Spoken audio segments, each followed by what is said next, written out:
Hi there. Welcome to Digging Deep with Dan. There are a number of things which we read about in Scripture that we really have to look more deeply if we're going to appreciate why they're the case. And sometimes the reasons why are found in other passages. Sometimes the reasons why are found outside of Scripture. In fact, that's often the case when we're dealing with things as we enter into the New Testament. A lot of the foundation had been laid during the intertestament period. One of those things that goes to both of those areas is something we're reading about in John 4. When Jesus entered into Sychar in Samaria, He amazed a woman who had come to Jacob's well for water. John 4, 6 and 7. Her amazement was not an immediate reaction to Jesus' appearance or to His doctrine. Her amazement was due to this Jews merely speaking to her. Jesus had just violated two Jewish taboos. First, He had spoken to a woman. You see, Jewish men had a very low estimation of women, even Jewish ones, but especially one like her. More importantly, He had spoken to a Samaritan. John 4, 9. She was amazed that He had spoken to her, a Samaritan, because the Jews have no dealings with the Samaritans. That hatred was well known. That hatred was known to both sides. In fact, in the uninspired apocryphal book Ecclesiasticus, chapter 50, verses 25 and 26, one reads, "There be two manner of nations which my heart abhorreth or hateth, and the third is no nation. They that sit upon the mountain of Samaria, and they that dwell among the Philistines, and that foolish people that dwell in Sychem." One gets an idea of the disdain that the Jews had for the Samaritans. We would like to ask this question: why? Why is it that the Jews and the Samaritans were at such odds? Why is there such disdain that this woman would be amazed that Jesus had spoken to her? There are a number of reasons. First, let us consider the origin of the Samaritans. Israel and Judah had divided in 931 BC after the reign of Solomon, 1 Kings 11 through 13. This took place because Rehoboam, Solomon's son, had offended the elders of Israel by playing the part of dictator, we might even say by playing the part of despot. 1 Kings 12, 3 through 16. You see, the weight that Solomon had laid upon those northern tribes was a very heavy one, especially financially. And the elders of those northern tribes wanted some relief. Rehoboam told them, after consulting younger advisors and older advisors and heeding the younger, that his father had whipped them with whips, he would whip them with scorpions. He was going to be worse on the north, and they could fall in line and just take it.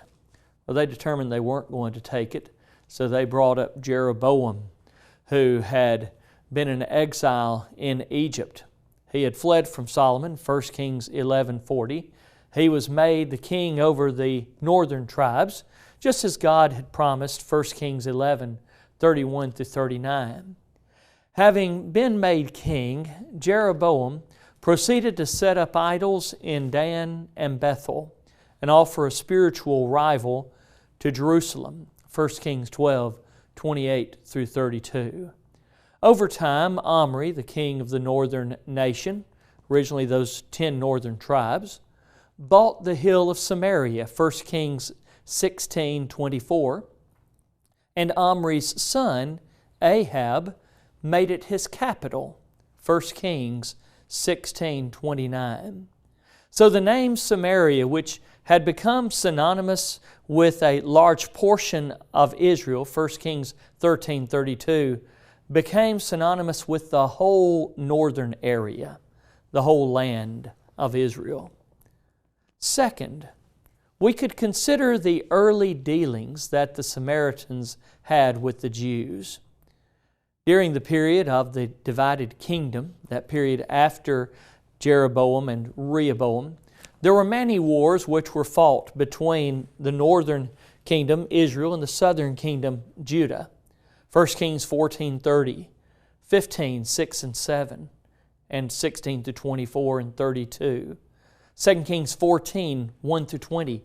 2 Kings 16, 5 through 9. 2 Chronicles 28, 6 through 14. All record fighting between these two nations. That type of animosity could have no positive issue, especially given the amount of times these two nations had been nipping and fighting at each other. 210 years. Now for comparison, think about that along this line. Think of the breach in the United States among some who are still upset about the Revolutionary War, the Civil War rather. That Civil War was a century and a half ago, a little over a century and a half ago, but it has had repercussions even to our day, though it lasted only 5 years. This was a 210-year period that continued to have repercussions into the time of the Lord and of this lady at the well in Samaria. We speak about sometimes brothers fighting.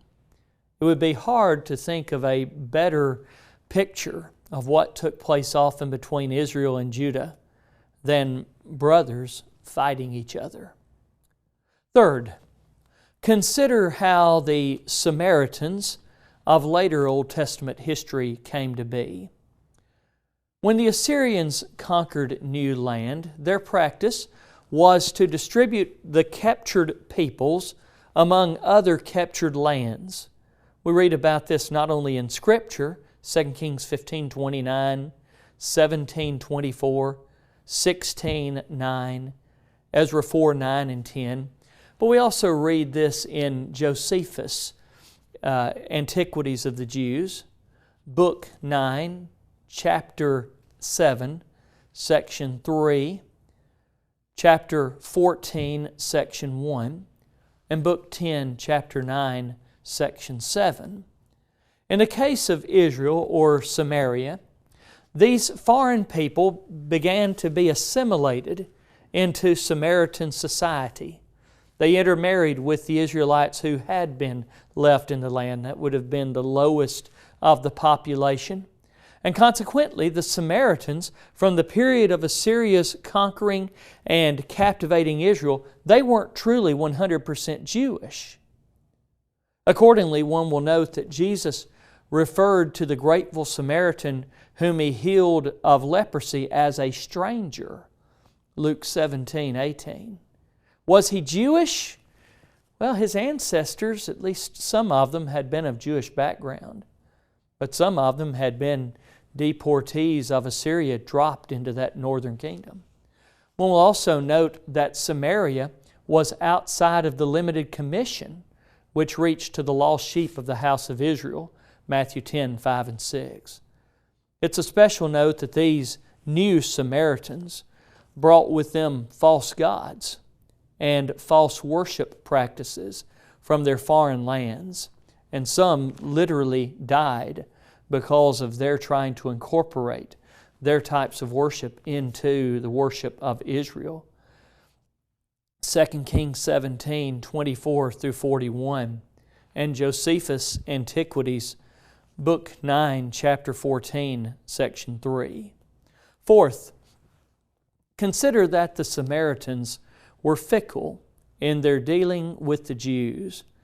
Josephus wrote concerning the Samaritans, "When they see Jews in prosperity, they pretend that they are changed and allied to them, and call them kinsmen, as though they were derived from Joseph." We might remember what the Samaritan woman said in John 4:12.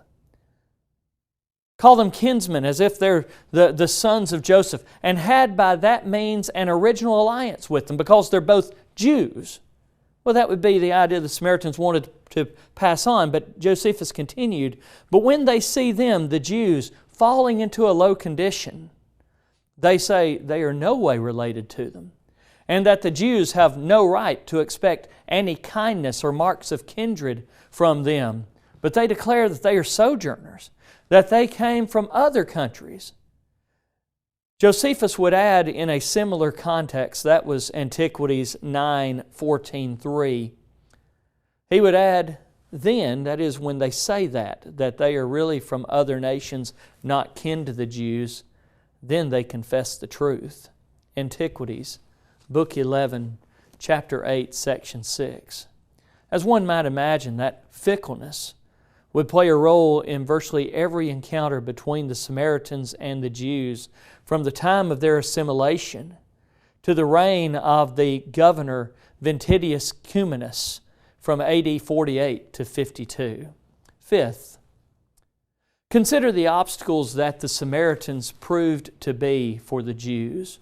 When Judah returned from captivity, the Samaritans tried to intimidate and hinder the work of Nehemiah and the other Jews in rebuilding the walls of Jerusalem and the temple.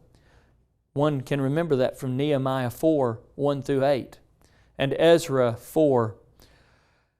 Josephus also spoke about that in Antiquities, Book 11, Chapter 4, Sections 3, 4, and 6, and Book 11, Chapter 5, Section 8.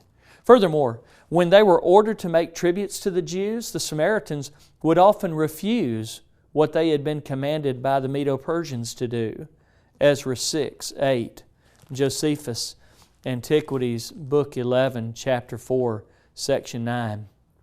Over time, the Samaritans were even allowed by Alexander the Great to build their own temple on Mount Gerizim, ostensibly for the worship of Jehovah, although we learn in Antiquities, Book 12, Chapter 5, Section 5, that they were really worshiping Jupiter Hellenius, that is Zeus, the Jupiter of the Greeks. It's interesting that as we consider John 4, we see that this woman says, our fathers worshipped in this mountain, and Jesus said, you know not what you worship. You see, she thought she was worshiping the God of the Jews, but she really was worshiping a combination, an amalgamation of the God of Scripture and the gods of the Greeks.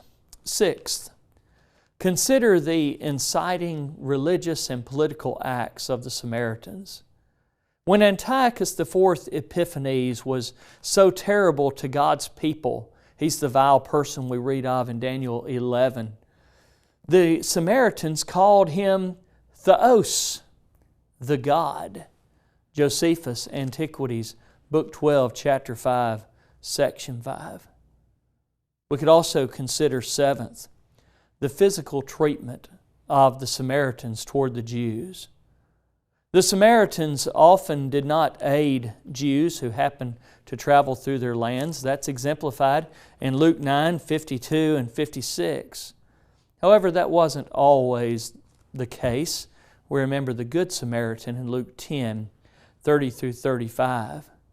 Getting into the lifetime of Christ, we also see that during the reign of Coponius, who was governor of Judea, 86-9, the Samaritans defiled Jewish dead during the Passover by casting dead bodies around on the floor of Jerusalem's temple. Josephus, Antiquities, Book 18, Chapter 2, Section 2. These are the reasons for the animosity between the Jews and the Samaritans, and the reasons that this woman at the well was so puzzled that Jesus would speak to her and would say, the Jews have no dealings with the Samaritans. Now we know why she said that. This has been a presentation of GBN, the Gospel Broadcasting Network.